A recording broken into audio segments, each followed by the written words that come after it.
Vamos com mais informação, porque é verão, né? Nesta época do ano, muitas pessoas estão mais dispostas a fazer atividades físicas, ou pelo menos tentam, né? Mas querem resultado em pouco tempo e acabam exagerando na musculação ou no aeróbico de forte impacto. Resultado? Lesões no joelho, na coluna, nos músculos. Olha só, confere.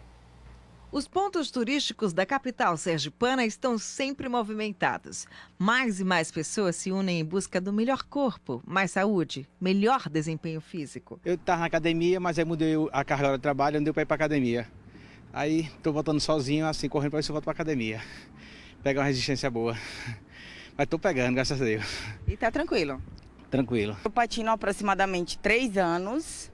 Entretanto, eu estava sem fazer atividades e é normal quando nós voltemos a patinar que a gente sinta assim um certo desconforto, o que posterior dói, panturrilha dói, a sola do pé queima, porque é normal, porque a gente acaba trabalhando parte do nosso corpo. O fato é que toda atividade física é sempre muito bem-vinda, melhor ainda com acompanhamento médico, até porque não adianta resolver um problema e arranjar outros.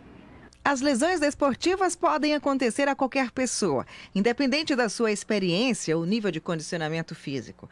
Algumas resultam de acidentes, outras surgem na sequência de más práticas da atividade física. Equipamento inadequado, falta de condicionamento ou aquecimento e alongamento insuficientes. É cada vez mais comum encontrar pessoas que já tiveram distensões musculares, rupturas nos ligamentos que sustentam as articulações, e isso relacionado à prática de exercícios físicos. E mesmo com uma bagagem na prática de esportes, a maratonista Keila Riani enfrentou problemas. Após algumas provas de corrida, eu corria sem orientação e aí acabei tendo uma canelite, que é uma lesão bem na perna, né, que aí impossibilitava de desenvolver na corrida. E aí procurei um professor de educação física, um clube de corrida que faz tanto a planilha quanto me orienta na academia também, né? E aí com os exercícios direcionados para o corredor, eu nunca mais senti nenhuma dor. Eu comecei a correr acompanhada por um clube de corrida, mas não é só isso também, né? Tive minha primeira lesão na minha primeira meia maratona. E depois que eu tive que ficar 8 meses parada, né, eu aprendi a real necessidade de fazer um pilates, de fazer musculação para preparar a musculatura para a corrida. Pois é, as informações aí muito importantes, mas daqui a pouquinho a gente traz aqui com o especialista no assunto para trazer mais informações. E olha, agora voltamos a falar sobre atividade física. Pois é, fazer atividade física sem o acompanhamento de um profissional pode resultar nas famosas e frequentes lesões. E é sobre isso que eu converso agora com o ortopedista João Bourbon. Ele é especialista de joelho e recebe muitos casos assim, não é, doutor? Bom dia. Bom dia, Samara. Olha, eu fico muito feliz com o convite porque realmente o tema é muito pertinente, né? Assim, nesse verão as pessoas acreditam que é simplesmente sair de casa e começar a praticar atividade física sem nenhum planejamento. E isso resulta, como você viu lá na matéria, em inúmeras lesões, nas mais diversas lesões, principalmente em lesões nos membros inferiores. Foi tema do meu mestrado, eu fiz mestrado aqui na UF sobre lesões nos jogadores de futebol do Sergipe do Confiança. Depois eu fiz doutorado na USP sobre lesões de ligamentos, então é um tema muito frequente e sempre pertinente. Então, muito obrigado. Ótimo, então. Quais são as principais lesões? O senhor já falou aí do Sergipe Confiança, tem um caso também que a gente vai destacar, não é? Mas quais são as principais lesões no joelho? Olha, isso depende muito da modalidade esportiva que a gente estiver falando, né? Então, por exemplo, quando a gente fala do futebol, sempre vem as lesões musculares ao redor do joelho, em primeiro lugar, na verdade. Então, as lesões na coxa, a musculatura posterior da coxa é o sítio mais frequente de lesões. Isso vai variar, por exemplo, com a posição do atleta. Por exemplo, o meio de campo sofre mais lesões do que o atacante, por exemplo.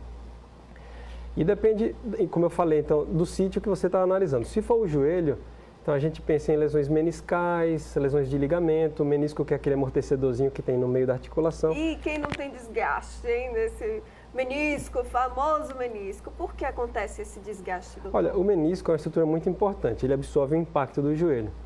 Então, ele pode ser lesionado tanto de uma forma assim, por uso repetitivo, então a pessoa pratica a atividade de uma forma muito intensa, às vezes até de forma correta, mas durante longos períodos, ou ele pode ser resultado de uma lesão aguda, então um evento traumático específico, por exemplo, um salto inadequado, uma torção.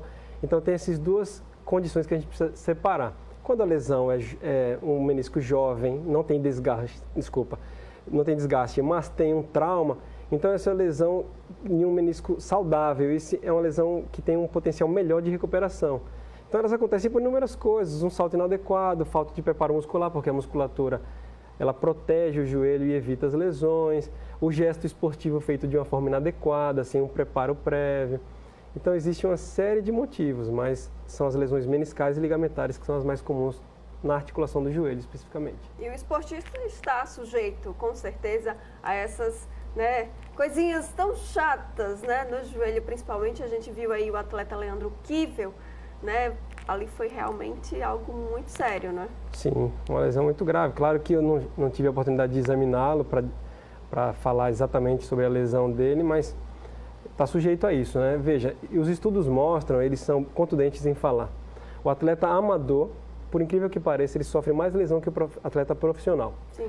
O atleta profissional de baixa demanda, então, que participa de um campeonato de menos competitivo, ele tem menos lesões do que o atleta profissional. Isso por uma série de motivos. Menos preparo muscular, geralmente, menor estrutura, pior estrutura, assim, para preparar esse atleta para a competição.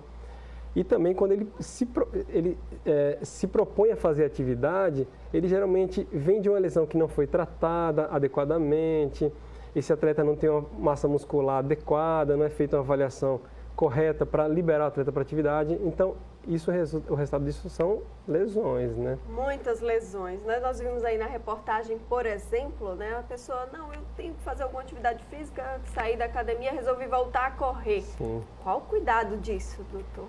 Olha, como a gente falou, o cuidado tem que vir lá atrás. Então, as pessoas acreditam assim, vou começar a primeira atividade e depois ver no que dá. Não é assim, né? A gente tem que fazer um planejamento prévio, então tem que saber qual a modalidade de interesse, quais são os instrumentos para praticar atividade. Então, por exemplo, instrumentos de segurança para o patins, para o ciclismo, capacete. Então, qual o tipo de instrumental que eu vou precisar para praticar essa atividade? Qual a condição climática na qual eu vou participar? Então, por exemplo, é dia de sol, dia de chuva, os cuidados diferem. Preciso me hidratar mais ou menos. E antes de começar a atividade, tem que ser feito um trabalho de fortalecimento muscular de médio prazo, antecedendo isso, médio a longo prazo principalmente. Então, assim, existem critérios para liberar uma pessoa para uma atividade esportiva.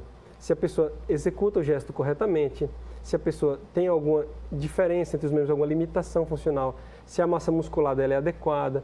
Então, o correto é procurar especialistas antes, Sim. se preparar e planejar para aquela atividade, fazer testes para determinar se você consegue fazer a atividade. E aí sim executar a atividade. Então veja que existem uma série de passos que antecedem a prática em si da atividade, né? O que não é feito pela maioria das pessoas. Sim, até porque essas pessoas às vezes não identificam, não sabem que tem algum problema no joelho, por exemplo, que é uma das articulações principais, não é? Sim.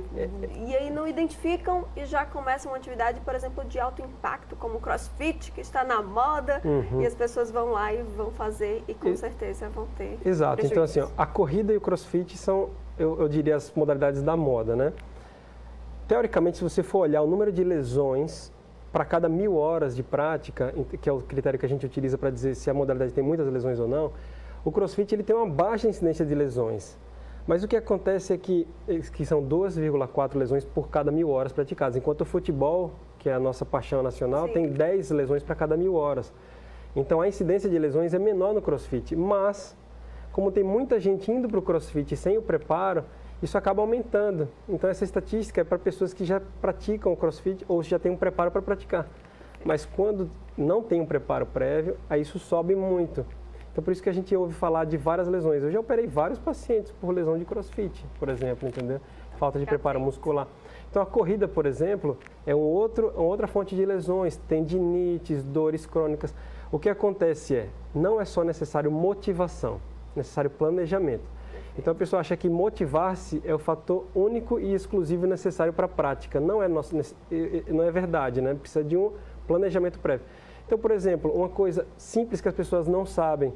Na hora de você fazer a corrida, a forma com que você pisa o pé no solo, o primeiro contato do pé com o solo, determina se você vai ter um tipo ou outro de lesão. Qual o correto, doutor? Já que então, exato. comentou, né? Quando a gente anda calmamente, o primeiro contato do pé é com o calcanhar. O pé, a parte de trás do pé encosta no solo. Mas durante a corrida, o correto é você projetar o seu corpo para frente, estufar um pouco o peito, inclinar a pelve. E a parte que vai encostar primeiro no solo é o meio do pé.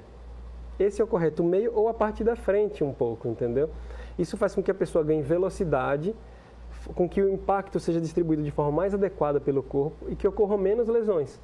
Então, se a pessoa vai correndo, a gente viu no vídeo uma moça correndo e o impacto dela estava ocorrendo bem curvada, o impacto com o calcanhar primeiro. Então, ela está sujeita a lesões, porque falta orientação. Eu costumo brincar com os pacientes dizendo que precisaria de uma habilitação prévia para a pessoa poder praticar atividade de corrida, como se faz com carro e moto para dirigir. Então, tira uma habilitação. Tem que ter habilitação. Vamos só, para finalizar, essa informação do telespectador, porque nós estamos ao vivo aqui do Sergipe no Ar e tem as pessoas participando também, isso é importante. A pessoa começou a correr e teve uma dor na panturrilha. O que é que isso significa? Tá frequente essa dor na panturrilha? Isso pode ser um processo inflamatório inicial, uma pequena miosite, mas geralmente quando essa dor vai se intensificando, isso pode representar pequenas lesões na fibra muscular, então a lesão grau 1, pequeno estiramento, que se não tratado adequadamente pode evoluir para uma lesão mais séria, então a ruptura parcial da fibra muscular até completa. Então isso tem que ser levado em consideração. Então uma dor inicial na panturrilha pode mostrar um problema no músculo e esse problema no músculo, se não for adressado, não for visto adequadamente, pode evoluir para uma lesão muito mais grave. Então fica atento às dicas aqui do doutor. Muito obrigada por suas informações, pela sua presença aqui no Sergipe no Ar. Muito obrigado, Samara. Eu fico muito feliz de participar e estou à disposição sempre. Então, até a próxima. Bom dia. Obrigado.